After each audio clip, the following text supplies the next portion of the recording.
I swear to you, you're going. Let's get this done. Thanks to a request by one of you, today we're breaking down some of the fiery real estate housing scenes from the classic movie Glengarry Glen Ross. All right, bring on the first clip. I need those leads, and I need them now, or I'm out.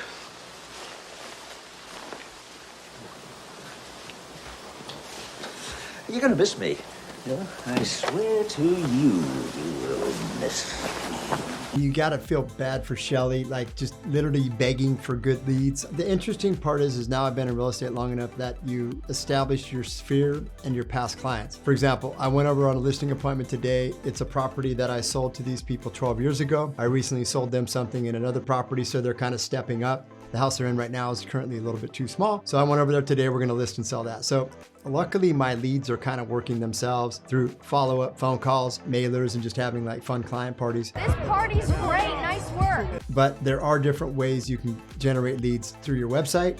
You can generate leads by cold calling, by door knocking. Open houses are another good one. For people that don't know they're just getting into real estate, open houses are probably the best and easiest way to generate new leads. But now it's nice because they become warm calls. So, hey, what's going on? So-and-so, I sold you the house, 7 years ago, just making sure you're doing all right. So kind of working your way up, but realistically, it's tough. Yeah, it's tough. It's almost impossible. Let me tell you something, Shelley. I do what I'm hired to do. You might do the same. Jesus. Now, wait a second. I'm hired to watch the leads, to marshal my sales force. I'm given a policy. My job is to do that. What I'm told. Now, wait a second. Anybody falls below a certain mark, I'm directed. I'm not permitted to give them the premium leads. How do they rise above that mark? With dreck? With this toilet paper that you're giving me, you give me one premium lead. Do you know what the And premium leads cost? I know what the premium leads cost. Yeah, I know what they cost. I generated the sufficient dollar revenue to buy them, but I cannot sell. They have a specific quota that they need to hit.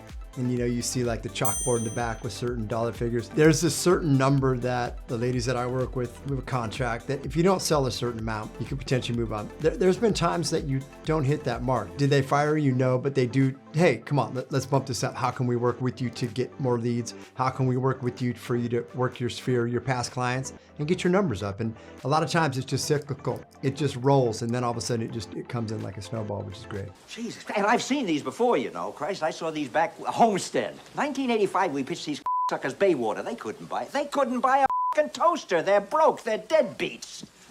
Hey, look, just give me some leads. Don't come out of a phone book, huh? You give me something hotter than that and I can close it. It's just a streak. I'm going to turn it around. Hey, I need your help. There's going to be times when in real estate, sadly, you're not going to sell anything for a couple months, or you're going to be consistent where a couple deals a month, especially here in San Diego, average sales price, you're going to be making a decent living. But there's times when we haven't sold anything for a long time and all of a sudden, boom, you bang out 4, 5, 6 deals. I remember when my oldest was born, one of these top agents said, hey, you know what, Mark, next year you're gonna have the best year you've ever had because you're gonna have the motivation. You got diapers, food, you got another mouth to feed, etc. I literally had the worst year 11 years ago that I've ever had in my life. But then the year after that, so maybe I'm gonna talk to that guy, tell him, hey, the year after I crushed it. But it's funny, you just have to keep dialing, going, and just keep hustling. And sooner or later the deals will come. You just cost me $6,000. $6,000 and one Cadillac. That's right. Where did you learn your trade, you stupid fucking you idiot? Whoever told you that you could work with men? Oh, I'm gonna have your job. I'm going downtown. I'm gonna talk to Mitch and Murray. I'm going to Lemkin. I don't care whose nephew you are, who you know. I swear to you, you're going. Let's get this done. This office is a little nuts. It's nuts. Doesn't even make sense. You gotta love aspects of it, but you also have to shake your head like, how would you like to be going to work every day? Like, okay, bye honey, I'm off to the office, can't wait. Yeah, I haven't closed anything for a month. Yeah, a little toxic, a little crazy. New York, it is a little more competitive. It's obviously a little bit crazier. Everyone's wound a little bit tighter. Everyone's in their suits. I'm showing property in board shorts in my golf cart here in San Diego. I prefer the little bit more of a laid back feel. So if this is how selling New York is, I'm probably not fit for that. Anyone in this office lives on his wits. What you're hired for is to help us. Does that seem clear to you? To help us, not to f us up. To help men who are going out there to try to earn a living, you fairy. You company man. I'll tell you something else. I hope you rip the joint off. I can tell our friend here a little something might help him to catch you. You want to learn the first rule you'd know if you ever spent a day in your life.